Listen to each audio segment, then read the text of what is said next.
Hey everyone, I am here with something that is really more controversial than it should be, but it comes up every once in a while, and that's whether or not to carry around in the chamber. Now, it's I'll cut to the chase.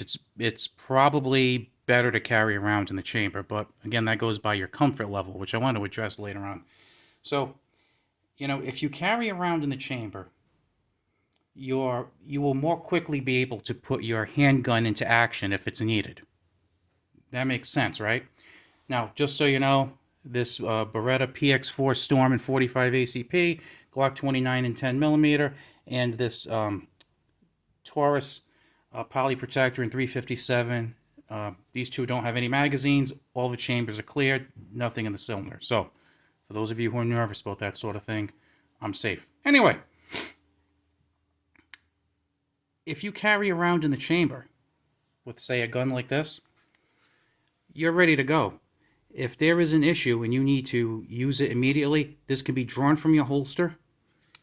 You have the safety on the trigger, and when you pull this trigger and activate this safety on the trigger blade, it's ready to go. There's one in the chamber, you pull the trigger, gun shoots.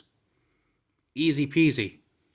Now, if that makes you too nervous, because you don't want to just have something where the gun could just go off, which it's not going to just go off, but for those of you who are a little nervous about that, you can get something that has a safety. Right here, the gun is hot. The safety is off. See the red dot? So what you can do is, if you have one in the chamber, not only do you have, with this is a single double action rather than being striker fired, you have a much longer trigger pull on the first shot than you do on the second and follow-up shots. So that alone is a safety characteristic, is that longer pull on the first, shorter on the follow-ups.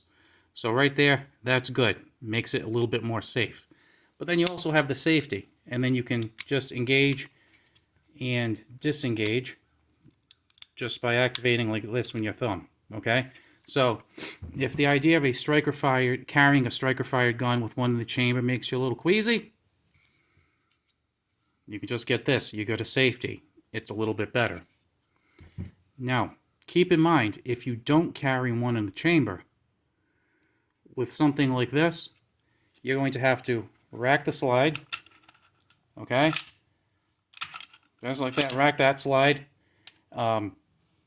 Then you'll have one in the chamber, then you can fire. So you have to just do one motion if you have one in the chamber. You need to pull it from your holster, and then it's ready for the presentation. If you don't have one in there, you have to do two things. You have to pull it from your holster, and then you have to rack the slide. Is that a big deal? No. In a good situation, it might cost you a second or so. Of course, do you have both of your arms available to do that? Is one arm injured? Are you being pinned down? Is someone grabbing you? I don't know. Now, with this gun, you have potentially three things to do. Notice I say potentially. If you leave the safety off and you don't carry one in the chamber, then you have to present the holster. That's number one. Present the gun from the holster. That's number one. Number two, rack the slide. If you have the safety off, the safety on, I should say, you have three things to do. Take the gun out of the holster, and then you have to rack the slide, and then you have to take the safety off. So now you have three things to do. Okay? So, just to summarize, if you're carrying around in the chamber, just take it from your holster. And with this one, you would just take from the holster and take the safety off. That's two things to do. If there is not one in the chamber, you have to take it out of your holster, rack the slide. With this one, take it out of the holster, rack the slide, activate the safety. There's three things to do. Can you do them quickly? Yeah, you could. Will practice make you faster and more adept at doing it? You bet it will. Are there situations where these two things might harm you? Yeah, it's a possibility. Now, as I've said in a lot of my other videos, hopefully we will never have to present our handgun in a defensive situation. And there's a really good chance we never will have to. And if we do, the very presentation of it might make someone think twice and not have to use it. And in the event that we do have to draw it and use it, the chances of something like this going through 2 steps versus 1, or 3 steps versus 1 or 2, isn't going to make a big difference. But there is always that minuscule chance. Okay? Now, for those of you who say it's better to carry with 1 round in the chamber, yeah, it is better to carry with 1 round in the chamber, because with 1 round in the chamber, you're ready to go. It's fewer motions, fewer things that can go wrong, less time. I don't doubt that. I will not argue the point. What I will argue is that sometimes I have the people who I like to call the tactical Tommies, who will say, if you're going to carry without 1 in the chamber, you shouldn't even bother carrying. Well, those people are just idiots. So while I say it is more efficient, absolutely more efficient, I don't think that can be argued, to be honest with you, to carry 1 in the chamber, if you are not comfortable carrying 1 in the chamber, I would personally rather see someone carry with 1 not in the chamber than not carry at all. Because, like I said before, for one thing, most of us are probably never going to need to use this, thankfully. If we do, the presentation of the gun might be enough to end the situation. And if it's not, you will probably have the time to do what you need to do, whether it be racking the slide or racking the slide and taking the safety off. You see what I'm getting at? So, yeah, there are some situations where that might do you in. But that would be the exception, in my opinion. And again, this is just some guy on YouTube talking. I have no law enforcement experience. I have no military experience. I am not a licensed trainer. I'm just some guy who thinks about stuff and likes guns. So take this for what it's worth, okay? As I talk about the tactical Tommies. I think it is always better to have it than not to have it. I think it's better to have it in, let's say, a non-ideal situation than to not have it at all. That's kind of ridiculous to say you just shouldn't have anything then if you're going to do that. Now, for those of you who are kind of nervous about carrying with 1 round in the chamber, I think there are a few things that could probably make it a little bit better for you. And that is, 1, have a really good holster. So I was watching Honest Outlaw recently, and this is a topic I've been thinking about for a while. But if you haven't seen the Honest Outlaw channel, see the Honest Outlaw channel. He did a one on carrying in the chamber, and I actually think it's the best video I've seen on the topic. He was talking about the importance of a Kydex holster, or at least something that's rigid, because, you know, if you have a leather holster, it's worn out, you know, something could kind of get into the trigger guard and maybe set it off. But if you have a good quality Kydex holster, and they're really not that expensive, to be honest with you, and you have a good solid handgun, that's really a big part of it. And then become familiar with your handguns and what can happen and what can't happen. Because, I mean, as I kind of joked before, guns don't just go off. It doesn't happen. Like I said, I mean, we're humans, so there's always a very small chance of accidents, even if you are very careful. But again, being very careful, being well-trained, practicing, and having good equipment really, really minimizes these problems, if not at zero, extremely close to zero. So keep that in mind. Quality holster, quality handgun, practice, familiarity, and of course, this should go without saying, but I'm going to throw it in, always know where your muzzle's pointed, and practice, you know, basic firearm safety. That should be ingrained in you when you get your first gun, or before you get your first gun. So, you know, that's just something I want to bring up. The other thing is, if you are not comfortable carrying with 1 in the chamber, I don't know if this will help some of you, but, you know, I have a 45, a 10 millimeter, and a 357 in front of me. I don't know, maybe you'd be more comfortable carrying a smaller caliber. 380, 32, dare I say 25 or 22, till you get used to the idea. I don't know. I mean, not that I'm saying that, you know, 22 is the end-all, be-all, you must have defensive caliber, because it's not. In a bad situation, I'd rather have the 10 millimeter than the 22. But if it's something that you could think can slowly get yourself more comfortable, maybe stepping up in higher calibers will help you. I don't know. I'm just throwing that out there. One thing that might be good for you is if you're going to carry in the chamber, maybe start with something like this. Maybe start with something that is single double action and that has the safety. Okay? Again, what I would do though is practice. Get used to the single double action. Personally, I like single double action. When I go to the range, I'll practice shooting in single action exclusively, pull the hammer back the first time, and then I will also practice just, with the double action on the first pull.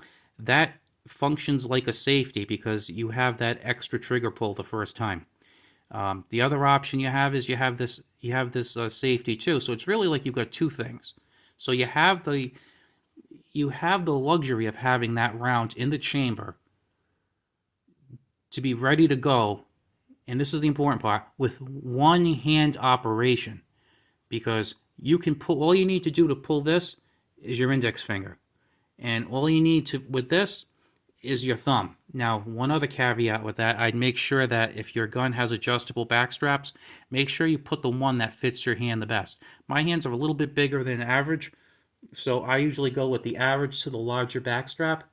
So make sure that you're able to hold this handgun and actually, you could actually pull that trigger well and also actuate this safety. Okay, so that's what you're going to want to do. Same thing with the Glock, as you can see, Glock 29. I think this came with 3 back straps, and this one I thought was the better one for me. This one doesn't have a safety, so it's kind of a moot point with this one, but you want to make sure you can reach it. I'm actually not sure if this one, I think this one did come with 3 back straps. I kind of put the one I like the best and forgot about the others, to be honest with you. Another thing to consider, if you feel like you don't need the safety, is you have a double action revolver. Double action has a longer pull on it. If you want to shorten the pull, you could just pull this back. Say you're doing some target shooting at the range, you can just pull the hammer back, pull this, and you have a longer trigger pull. That might make you feel better, might make you feel more confident. With this gun, it also has a smaller hammer. Some of them have rather conspicuous hammers that kind of stick out far. You might be worried it can catch on a holster or something, or clothing. I don't blame you. That would be a concern for me. This one is tucked in a little bit better. I would consider this kind of hammer like a compromise, to be honest with you.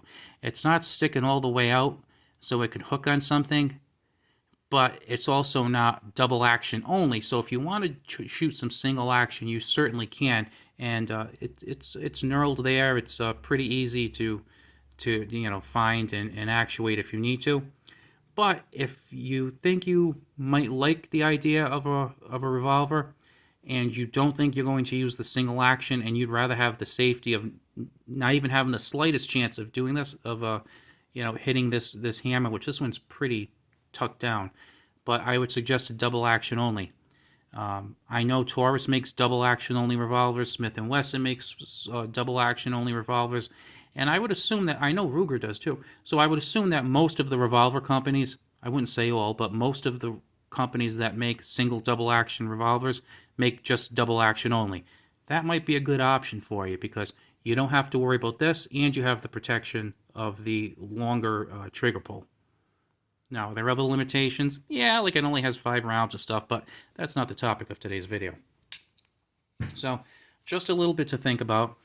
And like I said, if you are a little nervous about carrying, because some people are nervous, I'm not going to sit here and make fun of them. I'm just happy that they're exercising their Second Amendment rights. That's what I'm happy about. I'm happy that they're taking their security seriously. I'm happy that they're independent-minded and realize that they're the first one there. That, yeah, there might be help eventually, but it might be in 5 minutes, it might be in 10 minutes, and it might be in an hour, depending on where you're living. So I'm happy they're taking care of themselves, they're taking care of their family, they're being responsible. And you know what? I would much rather deal with people who are being cautious than somebody who's acting like a jackass and is kind of like wild. Like, sometimes you see them at the range. They think they're like Rambo or something. You know what?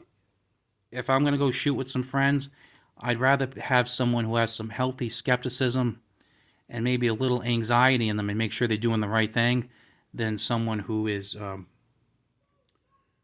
just doesn't take things as seriously as they should. Okay? Someone who considers things. So if you're the kind of person who does not carry one in the chamber, that's fine with me. Not that it's any of my business. But if you like to, I would try some of my suggestions. Maybe a smaller caliber might make you a little less anxious. I don't know. It depends where your mindset is. Maybe something that has a safety, or that is double action, single action, or something that has a safety and double and single action, or maybe a revolver with that's double action only. So there are some options that might make you feel a little bit better about the idea because, like I said, it's less motions. It's one motion rather than two motions or three motions. Will that mean life or death? Probably not. Could it? Oh yeah, I mean there is a possibility. There's also a possibility that I could win $22 million next week. Is it likely? No, but it's a possibility.